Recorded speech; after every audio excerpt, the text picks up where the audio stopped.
ẹ kú dédé àsìkò yìí gbogbo ẹ̀yin olólùfẹ́ Adédoyin Kúkọ̀yí, gbogbo ẹ̀yin olólùfẹ́ ètò Gbajúmọ̀ ṣe dáadáa ni iṣẹ́ ńkọ́, ilé ńkọ́, àwọn ẹ̀gbọ́n àwọn àbúrò náà ńkọ́, pẹ̀lú àṣẹ lọ́wọ́ Elédùmarè ìlú wa Nàìjíríà Ọlọ́run àtúbọ̀ bá wa tó, àní rí jà, àní rógun, àní rí dààmú. Ẹ jẹ́ àfibà fún ọba mi òkè, ọba lánàá, ọba lẹ́ni, ọba títí ayérayé, àríró àlá, bàbá tí ń ṣe bàbá fún gbogbo ẹni tí ò ní bàbá, kábíyìn ò sí Elédùmarè. Bẹ́ẹ̀mi lọ́mọ olómi méjì, èmi lọ́mọ àtẹ̀kọ̀mọ́lẹ́pọ̀ kan, ìkan mímu ìkan ìmọ̀ ọmọ aládé mẹ́rìndínlógún, èmi lọ́mọ àròbí ọmọ àtòrè. Gẹ́gẹ́ bí ìṣe wa lórí ètò Gbajúmọ̀, gbogbo àwọn tí ẹ kọ̀wé pé ká gbé wá sórí ètò, gbogbo wọn ni wọ́n wá ń bá wa lálejò. Yálà ọmọdé ni, àgbà ni, òǹkọrin, oníṣòwò, òṣèlú, olórin ẹ̀mí, tẹ́ ẹ bá ti nífẹ̀ẹ́ sí wọn, tẹ́ ẹ bá ti kọ̀wé pé ká gbé wọn wá, ó di dandan káwa bọ́ sí gbòòrò káwa wọn kàn ó.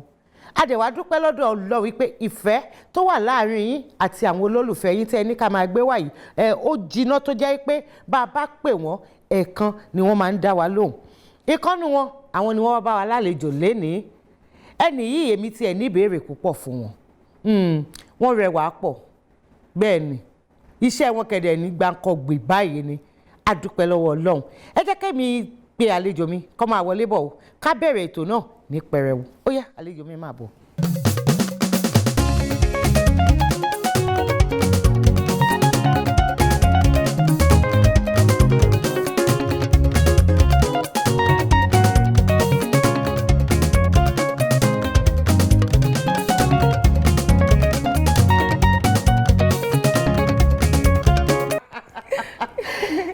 Sórí ètò Gbajúmọ̀. Ẹ ṣé máa. Ṣàlàáfíà ni. A dúpẹ́. Àwọn aráalé ń kọ́. Àwọn aráalé wa wọ́n ní pé ká kí yín o tẹ́ pé wá sórí ètò. Ẹ ṣé gan. Ẹ̀rí yìí máa wùn mí pọ̀ o. Ojú yín ni, ojú yín ni. Inú mi dùn pé mo wá sórí ètò lẹ́ni mo wá ń wo ojú yín. Kí ló tọ́? Torí àtinú TV mo ti máa ń wo ìmáwò pé jọ̀wọ́ ni màá láǹfààní láti jókòó ti àǹtí yìí bọ̀ ní èní tí mo wà ń bíbá inú mi kàn ń dùn àtẹ̀kọ́ gbogbo mo wà níta mo kàn pé kẹ́kàn tí ẹ pè mí wọlé kí n wá wojú yìí. A dúpẹ́ lọ́dọ̀ Ọlọ́run pé a ríra wa inú wa ń dùn àní ríra banújẹ́ láṣẹ lọ́wọ́ Elédùmarè. Iṣẹ́ tá a dẹ̀ yàn láàyò yìí náà wọn ò ní fi bú wa. Mo fẹ́ kẹ́ kí àwọn olólùfẹ́ yín lọ́kùnrin lóbìnrin lọ́mọdé lágbà tí wọ́n ń wò yín ní ìlú yìí àti lókè òkun. Ẹ̀yin aráalé ẹ kú dédé àsìkò yìí o, mo kí yín o gbogbo ẹ̀yin olólùfẹ́ mi, ẹ̀yin ìyá mi, bàbá mi, ẹ̀gbọ́n mi, àbúrò mi, gbogbo ẹ̀yin olólùfẹ́ mi pátápátá mo kí yín. Ṣé dáadáa lẹ́wà torí dáadáa la wà ń bí o. A dúpẹ́. Kí wàá ní orúkọ yín, ọmọ bíbí ìlú wo ni pàápàá? Orúkọ mi ni Jumoke Odetola. Mo jẹ́ ọmọ bíbí ìlú Ogun State, Abẹ́òkúta. Lábẹ́òkúta. Ń bo lágbolé tí yín ní Abẹ́òkúta? Ìjẹ̀mọ̀. Ìjẹ̀mọ̀. Báwo ni wọ́n ṣe máa ń kí àwọn ará Ìjẹ̀mọ̀?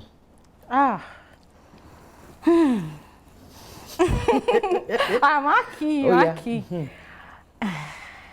Èmi lọmọ ẹlẹ́ja, ọmọ olóògùn, kábògùn káwẹ̀, káfẹ́já sẹ́nu, ọmọ afẹ́já wẹ́rẹ́wẹ́rẹ́ yẹn já, ọmọ asùnkórùnkólà, tó rò bá là àwa kì í dìde. Èmi lọmọ asùnbọ́rọ̀jì, kò sí igi nílàdó, igi ọ̀rọ̀ ló wà. Bóòrùn bá là yìí dìde lórí ibùsùn ti yín. Ẹ wò ó, bá ṣe bá nìyẹn o, ṣùgbọ́n nínú eré tíátà yìí kò rí bẹ́ẹ̀ o. Kò sí nǹkan tó jọ. Kò rí bẹ́ẹ̀. Àmọ́ ìfẹ́ ní bí ní pé ṣé tí òòrùn bá sí kàtàrí báyẹn yìí dìde. A dúpẹ́ f'Ọlọ́run. Báwo ni kékeré yín ṣe lọ gan? Àwọn iléèwé wo lẹ lọ? Kékeré mi wà very interesting, but at the same time ó tún mo tún wà restricted as a child because of our parents mi. Wọn ò fi bẹ́ẹ̀ jẹ́ ká máa jáde. So kékeré mi mo jẹ́ last born ní family mi. Ẹ̀yin mélòó? Àwa 7. Obìnrin 6, ọkùnrin kan. Ọ̀kan làwọn. Ipò wo ni ọ̀kan làwọn ọkùnrin? Oníyàwó púpọ̀ làwọn ti wọn. First born wa lọkùnrin. Okay, so mo lọ sí Abati Nursery Primary School. Ìyẹn ní ìlú Ògbó. Lẹ́kọ̀ọ́ náà ni. Lẹ́kọ̀ọ́. Lẹ́yìn yẹn mo lọ sí Abẹ́òkúta Grammar School ní Abẹ́òkúta. Then mo wá lọ sí Ajayi Crowther University. Níbo nìyẹn wà? Ọ̀yọ́. Ní Ọ̀yọ́. Kí lẹ lọ kà níbẹ̀? University. Kí lẹ lọ kà níbẹ̀? Information and Communication Technology. Computer Science with ICT options. nǹkan tẹ́ lọ kà yẹn orúkọ ẹ̀ yẹn ó ṣe mí kì láyà àmọ́ òṣèré tíátà lèmi mọ̀ yín sí ọdún wo gan lẹ bẹ̀rẹ̀ iṣẹ́ tíátà ìyẹn kìíní ìkejì ṣé àwọn òbí yín ṣé òṣèré làwọn náà ni tí ó fi rọ̀ yín lọ́rùn láti wọnú iṣẹ́ yìí. Sherima question tẹ́ bẹ̀rẹ̀ yẹn each time tí wọ́n bá ti bí mi ní question máa wò pé bo ni kí n ti bẹ̀rẹ̀ náà because tí n bá bẹ̀rẹ̀ ọ̀rọ̀ yẹn in fact a lè má kúrò níbi ìbàyẹ̀ lẹ́nu but máa try láti wà brief as possible.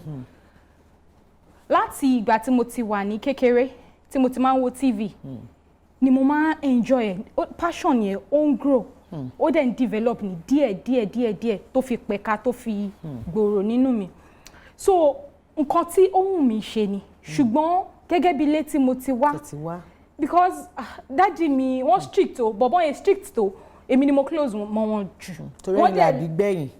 wọ́n dẹ̀ like mi gan kò sí nǹkan tí n bá sọ pé mo fẹ́ tán bá lágbára ẹ̀ gan wọ́n á ṣáà make sure pé wọ́n get ẹ̀ fún mi. so pẹ̀lú díẹ̀ yìí mi mọ̀ bí mo ṣe máa sọ fún wọn pé dáàdi mo máa like ní torí mo mọ ìhà tán kọ sí anything tó ní ṣe pẹ̀lú entertainment wọ́n máa ń feel pé as in white anything tó bá ti yàtọ̀ sí pé kọ́mọ kàwé. wọ́n ti ẹ̀ fẹ́. wọ́n fẹ́ and professional courses gangan ló máa ń fẹ́ pé bí kọ́mọ study medicine accounting in fact gan ironically sciences ló fẹ́ kí gbogbo wa ṣe bẹ́ẹ̀ social sciences làwọn ṣe òbọ̀ wọ́n ṣàfẹ́ pé maybe torí pé a jẹ́ obìnrin wọn nǹkan tó ń sọ ni pé àwọn fẹ́ prove fáwọn èèyàn pé as in what àwọn obìnrin wọ́n lè dúró láwùjọ láti ṣe nǹkan tí ọkùnrin lè ṣe so mo wò pé tí n bá sọ fún wọn ó máa break heart wọn but passion nǹkan tó bá ti jẹ́ passion kò sí nǹkan téèyàn lè ṣe sí so ìrìn àjò yẹn ṣáà bẹ̀rẹ̀ pé mi ì lè sọ fún wọn until ìgbà tí mo ṣe university tán ní títí di gbogbo gbà yìí although ICT mo study in school and I was very brilliant. In fact, I was the best student in my department. Ní 100 level, 200 level, I was on first class. But Batasha ma fi jáde ṣá ó cut díẹ̀. Ó di 2 4.3 but 4.3, 4.5 ó ṣì yàtọ̀ síra wọn. So at that point mo wò pé okay, this is even an opportunity for me láti prove ara mi at least mo ti lọ sí school mo ṣe dáadáa. Ẹ ti ṣe fẹ́ wọn. But àyà mi tún ṣì ń já náà. So gbogbo ìgbà yẹn máa ṣáà bọ́ sí yàrá mi máa dramatize máa ti wo fíìmù kan tán máa wo bẹ́ẹ̀ ni ẹ ṣe máa wò pé ẹni ṣe dáadáa gan-an èèyàn mi máa wò pé mo lè ṣe ju nǹkan tẹ́ni ṣe lọ máa ṣáà máa dá act fúnra mi nínú yàrá níjọ́ kan ibi tí mo ti ń act fúnra mi ṣá mo dẹ̀ máa ń tilẹ̀kùn ní on that fateful day bóyá fortunately or unfortunately ni kì í pè but fortunately ló já sí bí ẹ̀gbọ́n mi kan ṣe ṣílẹ̀kùn nìyẹn kan ṣe wọlé èmi ò dẹ̀ mọ̀ èmi tún ṣì ń ṣe kinní so ẹ̀kan náà mo kàn gbọ́ bí mo ṣe wo ẹyin báyìí ẹ̀gbọ́n mi yẹn inú ẹ̀ ti dùn bí mo ṣe wojú wọn inú wọn dùn wọ́n fẹ́ pariwo mo ekúnlẹ̀ ní ẹ̀pẹ́ ìjọ torí Ọlọ́run ẹ pa mí sílẹ̀ ẹ má pa mí síta àti mo ṣàbẹ̀ pé kànjọ kan máa sọ fún àwọn so bí ìrìn àjò yẹn bó ṣe bẹ̀rẹ̀ yẹn she was the one that encouraged me she told my other siblings pé wọ́n ní pé ìwọ ni last born bóyá nǹkan táyà dáàdì ṣe ń já ni pé tí àwọn tó ṣíwájú tán bá gbé mi pa ẹ̀ àwọn tó kù náà lè tẹ̀lé but you are the last child so lọ́rọ̀ kan ṣá. Ọdún wo gan-an ni ìrìn àjò yẹn ló bẹ̀rẹ̀ tí ẹ wò pé ó yá ìgbà tí fẹ́ gbé nì ó ti yá ọdún wo gangan. 2013. 2013. Eré wo lẹ kọ́kọ́ kópa nínú ẹ̀ lọ́dún náà. Eré tí mo kọ́kọ́ kópa nínú ẹ̀ English ni mo fi bẹ̀rẹ̀ Heroes and Zeros. Uncle Níjẹ́ Àkànní ni wọ́n direct ẹ̀ iṣẹ́ Koga Studio. Ipa wo lẹ wá kó nínú ẹ̀. Mo ṣe journalist. Nígbà tí àwọn dádì tán wá rí ipa tẹ́ ẹ kó nínú ẹ̀ lákọ̀ọ́kọ́ báwo ni wọ́n ṣe kọ́kọ́ ṣe. Bí 2 years ago nǹkan kan ṣẹlẹ̀ my dad fell very ill kíní yẹn ó ti ń kọjá bá ṣe rò lọ so at that point àyà mi ti ń já I felt I needed to tell him the truth because all this while tí mi sọ fún wọn mo ń feel pé ẹ ṣe nǹkan tó tọ́ pé báwo ni mi ṣe ní sọ fún wọn but ìgbà tí mo ti wá rí bí kíní yẹn ṣe rí mo ṣáà sọ fún wọn lórí sick bed wọ́n gbà yẹn pé dáàdi pé ó ní nǹkan tí mo fẹ́ sọ fún yín pé ó ní nǹkan tí mo ti ń fi pamọ́ fún yín mo ṣáà rà ń gbẹ́rọ̀ yẹn lórí sick bed wọ́n bẹ̀ wọ́n kàn smile wọ́n ní I know. Báwọn mọ̀. Mo ní kí lẹ mọ̀ mi tiẹ̀ tí gbẹnu lọ́rọ̀ náà wọ́n sọ fún mi wọ́n ní just the week before káwọn tó dé hospital ní pé àwọn ń wò mí nínú TV ní pé and I was proud when I saw my name. God. Ìṣe ló dàbí pé wọ́n dá omi tútù sí mi náà. Ọkàn mi wá balẹ̀, inú mi wá dùn pé thank God I just told him.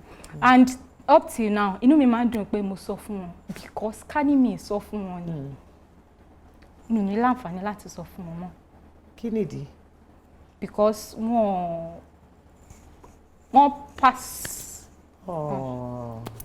Mi tí kì í lè sọ pé wọ́n kú as in mi mọ bí máa ṣe sọ pé Ọlọ́run Elédùmarè á dẹlẹ̀ tó dáa á dẹ̀ fún wọn á tẹ́ wọn sáfẹ́fẹ́ rere ẹ̀yin tó fi sílẹ̀ náà Ọlọ́run á wà pẹ̀lú yín ẹ ní kánjú lọ bá wọn láṣẹ lọ́wọ́ Ọlọ́run. Gbajúmọ̀ lẹ́tọ̀ ètò ní Gbajúmọ̀.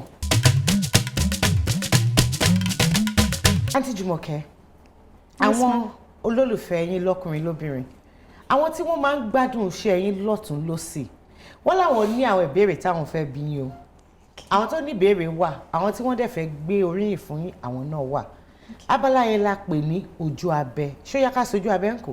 Bẹ́ẹ̀ni mà. ẹ jẹ́ aṣojú abẹ ń kò.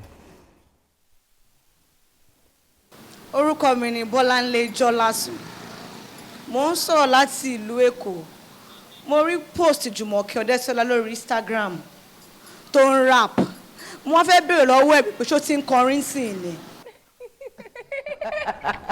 Ẹ̀gbọ́n ṣe tún ti gbégbá orin kíkọ ni. Mà ó gbégbá orin kíkọ. Èwo ni tó wá ń sọ yẹn. Actually mo kàn freestyle ni o mo freestyle mo yẹn freestyle ọ̀rẹ́ mi tó wà lẹ́gbẹ̀ẹ́ mi wá sọ pé pé kóun tiẹ̀ capture kìíní mo dẹ̀ ṣe mo dẹ̀ wo mo rí ó dẹ̀ dàbí pé dáhùn mo kàn post ẹ̀ ní ẹ ṣe fún mi náà kí n wò kí lẹ ṣe ń bẹ̀. Ok ẹ jẹ́ kí n wo di. Okay, mi ò ráyè igi àga mi ò mọ ogún mi dẹ̀ máa ga tí wọ́n bá sọ wípé shut up ẹ̀yin náà ẹ jọ̀ọ́ ẹ zip up. I'm an actress not a junkie. I'ma keep doing my thing. Don't be puzzled cause I'm a king. Ohun yẹn dẹ̀ dúró. Ó kọ́ fi yẹn ṣeré ni. Wọ́n náà fi ń ṣeré ni àbí ó yẹ kí a padà sójú abẹ. Orúkọ mi jẹ́ Joy mo ń sọ̀rọ̀ láti Lagos Island.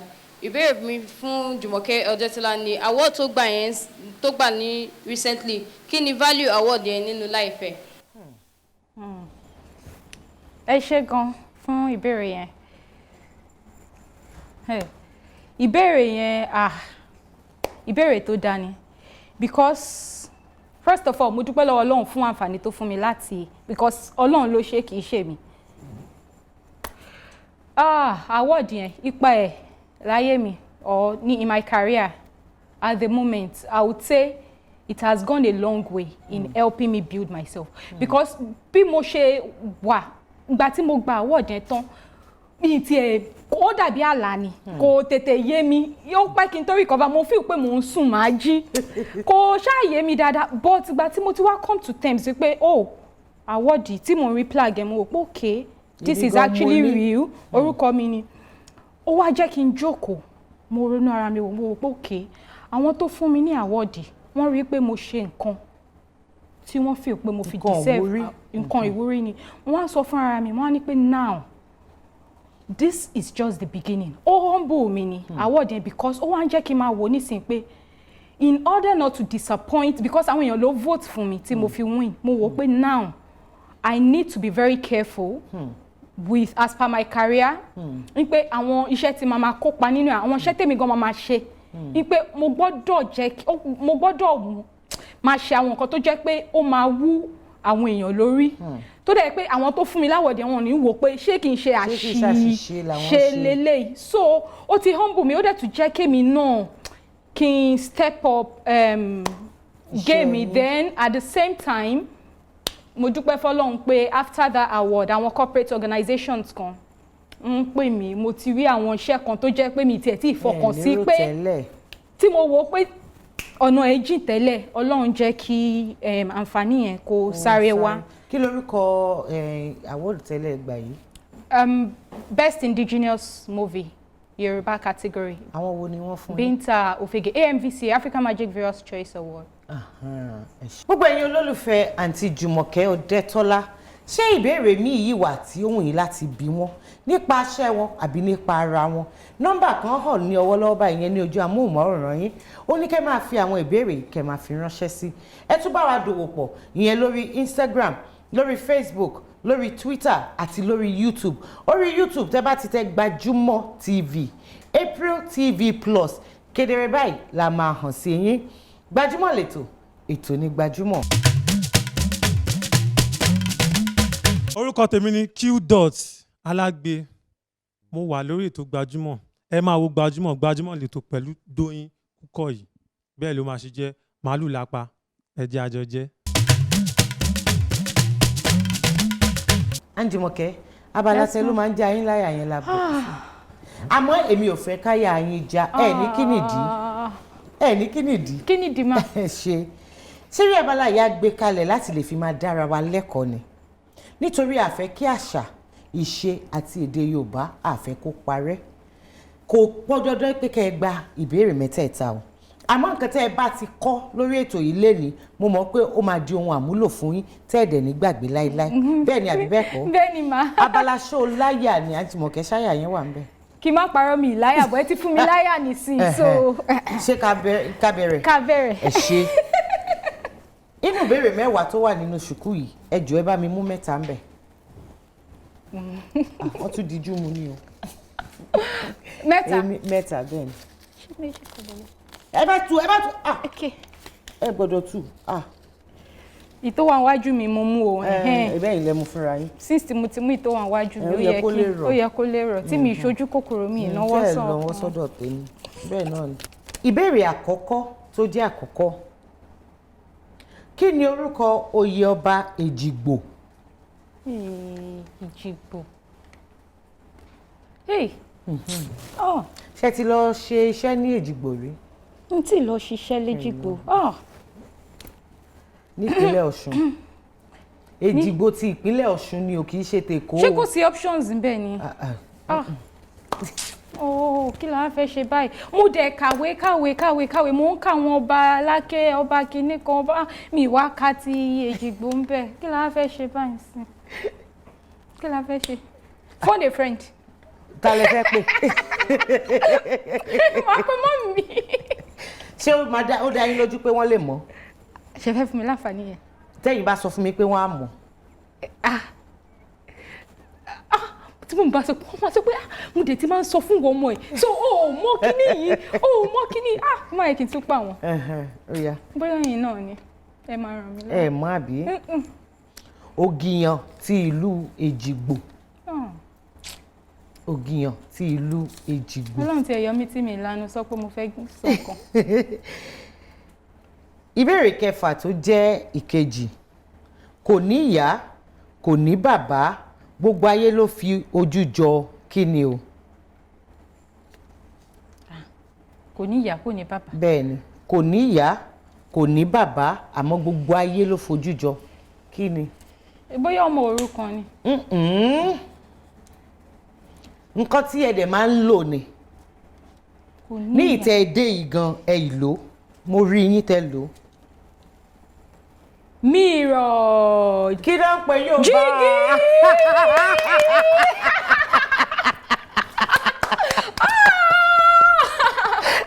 Mo nífẹ̀ẹ́ sí bẹ́ẹ̀ ṣe fakọ́ sí yẹn. Mirror. Ṣé kò mo ti wá gba question kan? Ó ti ẹ̀ ti. A dúpẹ́ lọ́dọ̀ Ọlọ́run. Ìbéèrè kẹsàn-án tó jẹ́ ìkẹta. Tí wọ́n bá sọ pé èèyàn jojú mẹ́ran, kí ni wọ́n ń sọ? Ó jẹ ojú. Tó bá lo jojú mẹ́ran, kí ni nǹkan tí wọ́n ń sọ? Ó jẹ́ ìwọ ni náà. Báwo ni ẹ máa jojú mẹ́ran? Ojúmọ́ ẹran, kò yẹ kéèyàn jẹ ojúmọ́ inú ẹran náà. Ó ṣe àṣemáṣe. Ó ṣe nǹkan tí kò dáa. Ó ṣe nǹkan tìjú. Gbogbo ẹ̀ náà yìí ṣe bí ẹni jọmọ́ra wọn màá dẹ̀ fún yín. Ó ti ṣe nǹkan èèwọ̀ tí kò bá ojú mu rárá. Mo gbà tí wọ́n 3. sọ́kàn yẹn dẹ̀ ti wá balẹ̀ ń sìn. In fact àyà tẹ́ fún mi yẹn òun ló fún mi ní confidence. A dúpẹ́ lọ́dọ̀ Ọlọ́run. Ṣé mo gẹ́gẹ́ bí mo ṣe sọ kì í ṣe pé láti mọ ẹni tó gbọ́ Yorùbá jù èmi gan kí n mọ̀ gbogbo nǹkan tá à ń ṣe yìí à ń kà ni à ń kọ́ ẹ̀kọ́ mẹ́kọ̀ọ́ à ń ṣe ìwádìí lórí ẹ̀ ni láti lè fi máa dára wa lẹ́kọ̀ọ́ torí àfẹ́ káṣà ìṣe àti èdè Yorùbá àfẹ́ kó parẹ́. Gbajúmọ̀ lètò ètò ní Gbajúmọ̀. Àǹtí Jùmọ̀kẹ́ ṣe é gbádùn kẹ́ máa jó. Tí n bá ti ń wò yín tẹ èmi enjoy kí n máa wò yín Ọlọ́run máa yẹ pé tí n tẹ bá ń jó nísìnyí máa kọ́ dúró máa wò yín. Irọ́ yẹn wà ní ṣe bẹ́ẹ̀. segment mo máa ń like jù nìyẹn mo ṣáà máa ń wo bẹ́ẹ̀ máa ń jó yẹn. Àwa dúpẹ́ lọ́dọ̀ Ọlọ́run lé ní pé èmi àti yín ojú ti kojú báyìí ẹ jẹ́ kẹ́sẹ̀ náà ṣe kí ni ká fẹsẹ̀ rajó. èmi máa wò yín ni. Gbajúmọ̀ ń jó òun ló kù báyìí ó yẹ dìde.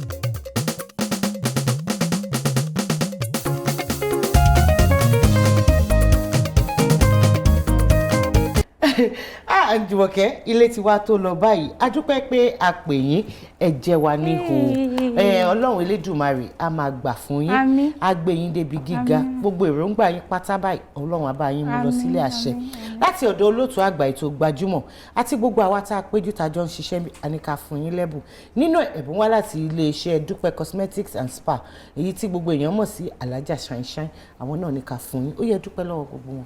Ẹ ṣé gan mo dúpẹ́ lọ́pọ̀lọpọ̀ fún olóòtú ètò mo dúpẹ́ lọ́pọ̀lọpọ̀ lọ́wọ́ àwọn tí wọ́n fi ẹ̀bùn yín ta mí lọ́rẹ. Shine tó wà nílé ayé yín Ọlọ́run ò ní mú kúrò èṣù ò ní mú kúrò ilé ayé yín á máa glitter sí gbogbo shine yẹn á máa pọ̀ sí. Gbogbo ẹ̀yin olólùfẹ́ tiwa náà àwa náà dúpẹ́ lọ́wọ́ yín ẹ kú àdúró tí ẹ kú gbà gbogbo wa ayọ̀ ìdùnnú àti àlàáfíà tí Adédoyin fẹ́ fi yín sílẹ̀ ní pẹ̀lú àṣẹ lọ́wọ́ Elédùmarè òun náà ni màá tún bá yín nígbà míì tí n bá tún máa mẹ́tò yín ètò Gbajúmọ̀ wá fún yín kó tó wá dìgbà náà ńkọ́ láyọ̀.